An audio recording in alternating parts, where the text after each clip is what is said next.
Hello guys, welcome to my blog or our blog, my life after I lost my only child, Ray.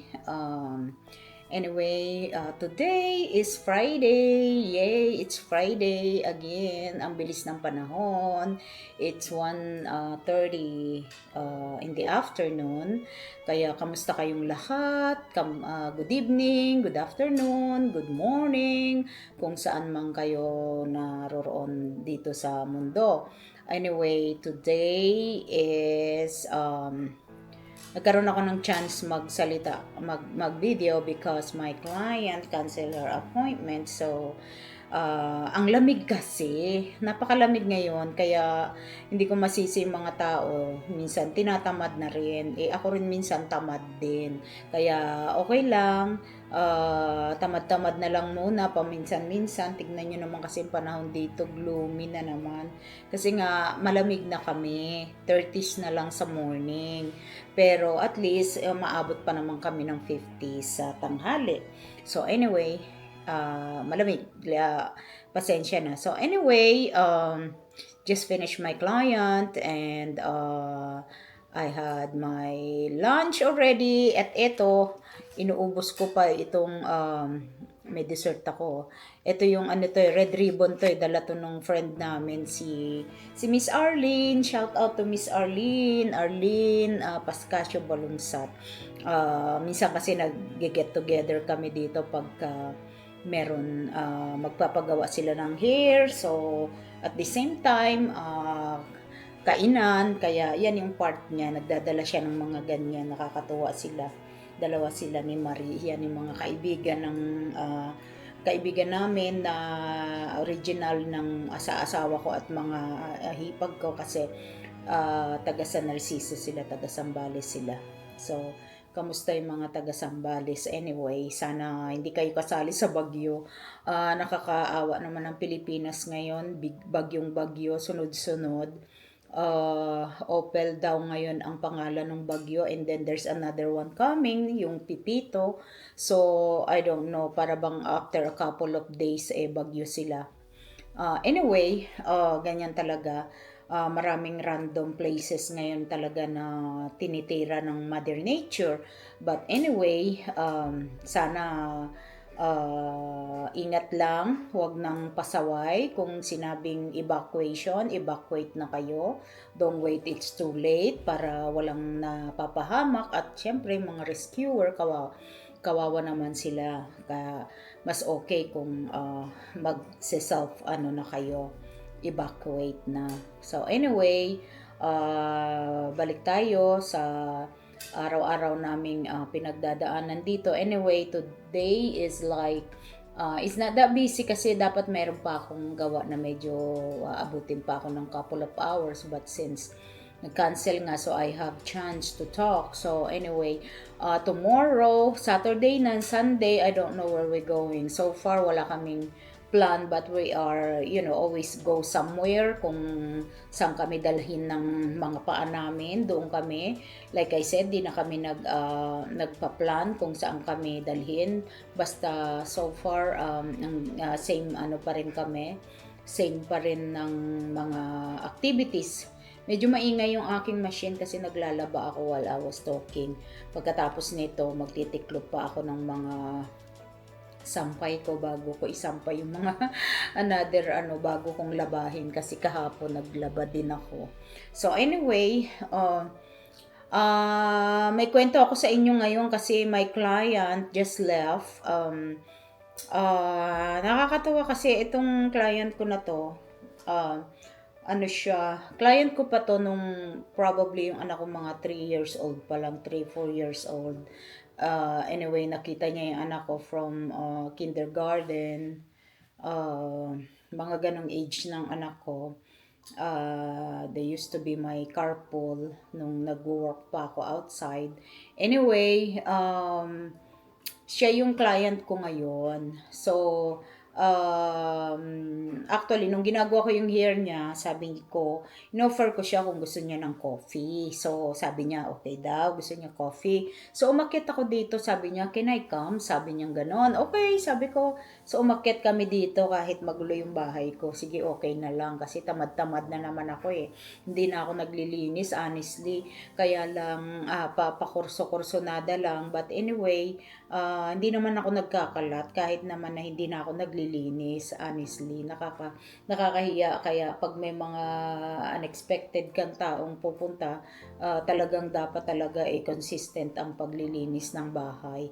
Huwag niyo ako gayahin kasi ako masyado na yung depression ko kaya siguro nawala na lahat ng binagsakan na ako lahat ng katamaran.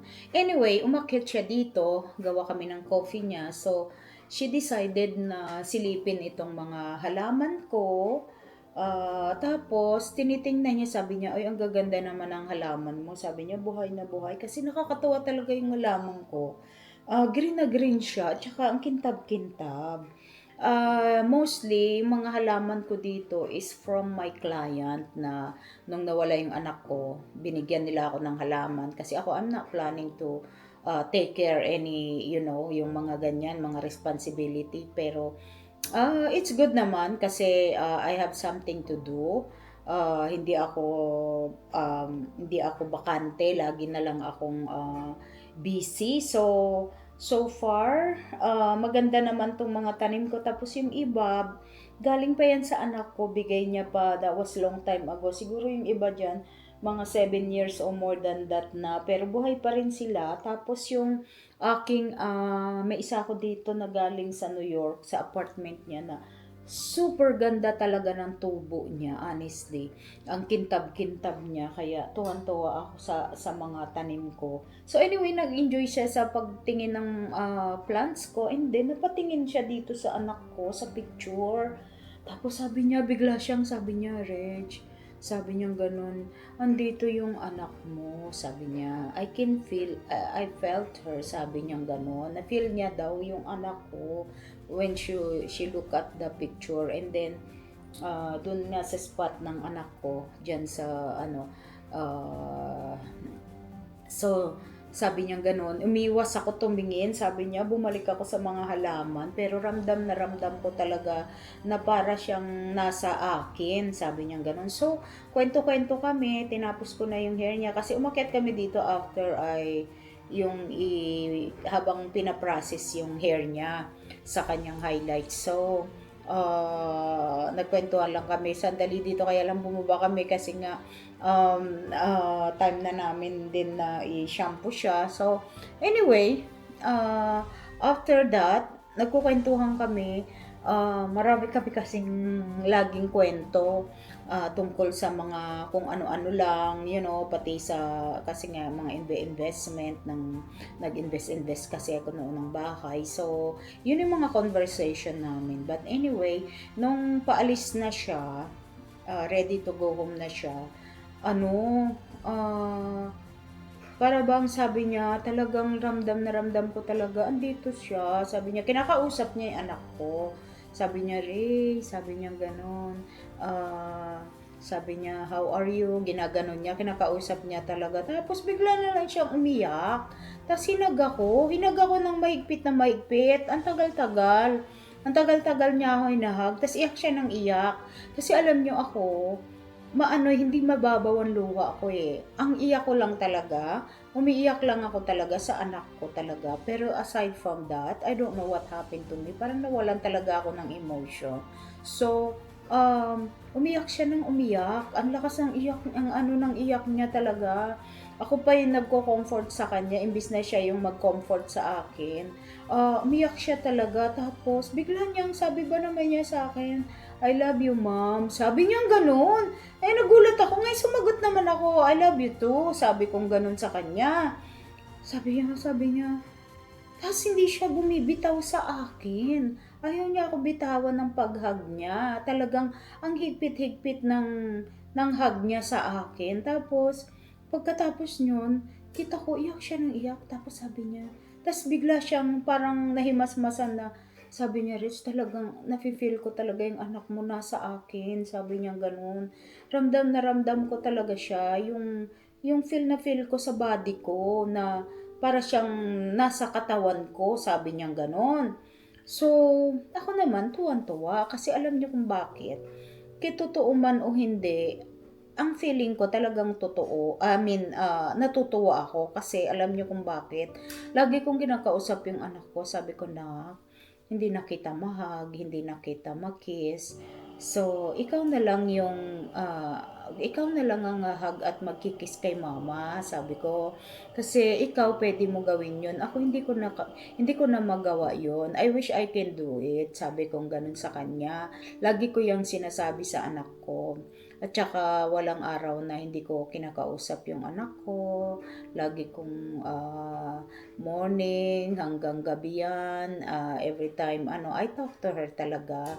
Tsaka hindi ako natatakot or nag-worry na kasi sabi nga ng mga medium ng iba ng mga tao sabi nila ang spirit, pag hindi iyo, wala kang connection, tingin mo ghost sila. Pero pag ikaw ang like ako, nanay ako, hindi siya ghost sa akin. She's my, yung wala akong fear, wala akong anything. Mas gusto ko pa na nakikita niya ako, nararamdaman ko siya. Kaya para sa akin, wala akong fear na nararamdaman to. Kahit na ako lang mag-isa dito, I rather na lagi ko ngang sinasabi sa kanya pagka may nararamdaman ako na something. Katulad kanina, nung hinahag ako nung friend ko sa baba kanina, yung aking ilaw, nagfi-flick siya, talagang pumapatay-patay siya. Sabi kong ganun. Tapos sabi ko, ay, andito na yung baby ko. Sabi ko. Tapos, sabi niya, told you. Sabi ganun nung client ko. Told you, andito siya. Sabi niya ganun. Kasi alam niyo, ang anak ko, pag kilala niya yung mga tao na, very close sa akin, nagbibigay talaga siya ng sign. Lagi siyang nagpaparamdam na, maybe she's very happy dahil dinadalaw pa nila ako, pinupuntahan pa nila ako. Kaya, nakakatuwa talaga, nakakatuwang maisip na sana nga lang totoo, pero hindi na nga natin alam kung siguro yung ibang makakarinig nito sasabihin na wala na talagang maluwag na yung aking tornilyo, but honestly totoo talaga. Hindi lang yan ang nagsalita sa akin, marami nang nakapagsabi sa akin na pagpadating sila dito, meron silang mga sign na nakikita, especially ito kasi yung mga taong since she was like a toddler, nakita na nila yung anak ko, kaya alam ko apektado rin sila sa pagkawala ng anak ko, dahil ang hirap nun makikita mo yung tao tapos bigla nang wala na, kaya lagi kong sinasabi sa kanila, kung naaapektuhan kayo, what for kami na magulang at mga kamag-anak na matagal siyang naging kasama. Kasi itong actually nawalan din daw siya ng anak, pero I think hindi ko alam kung miscarriage siya or what, but I have no idea kung anong nawalan din siya, pero hindi katulad ko daw na nagkaroon ako ng connection sa anak ko na lumaki siya sa amin, tapos yung relationship namin. So talaga namang napakahirap, hindi yun madali, kaya lang nawalan pa rin siya, hindi pa rin yun yung na-experience niya pa rin na mawalan ng anak mo pa rin yung whatever happened. Kahit na hindi mo pa nakita, or nakere mo siya for a couple of months, still, galing yun sa, sa katawan mo. So, iba pa rin yung pakiramdam ng mawalan ka ng anak. So, anyway, hanggang dito na lang muna. Ito muna yung kwento ko sa inyo kasi magtitiklop pa ako ng mga damit, magsasampay pa ako, magda-dryer. So, I will talk to you again next time. Okay? Thank you so much for your support sa lahat ng mga subscriber ko. Maraming salamat.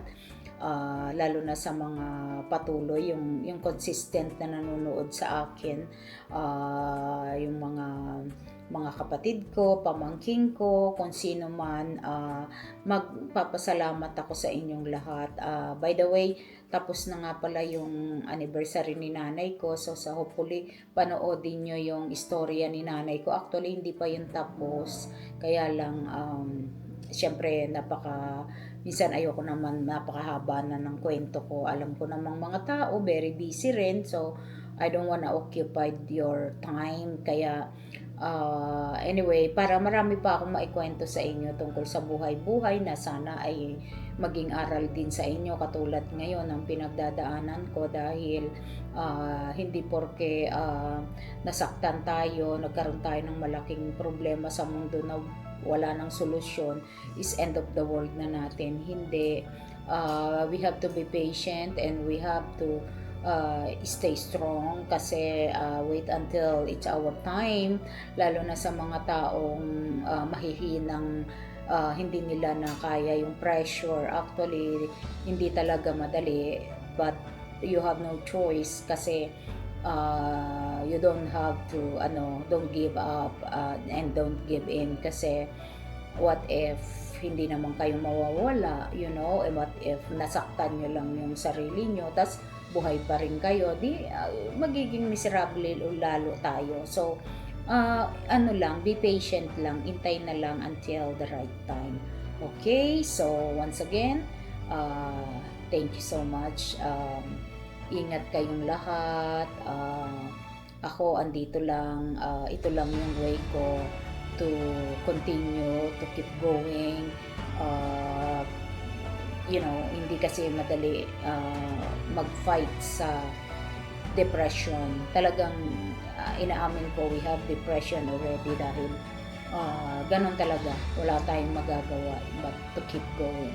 Okay, so take care everyone. Anyway, mag-comments kayo below kung may mga question kayo, para makapag-engage naman ako sa inyo. At sana sa mga taong mga bago pa lang, mag-subscribe kayo please, at saka share nyo na rin please, para napakalaking bagay yun sa akin, ang inyong support. Okay, take care everyone and God bless us all. Take care, bye.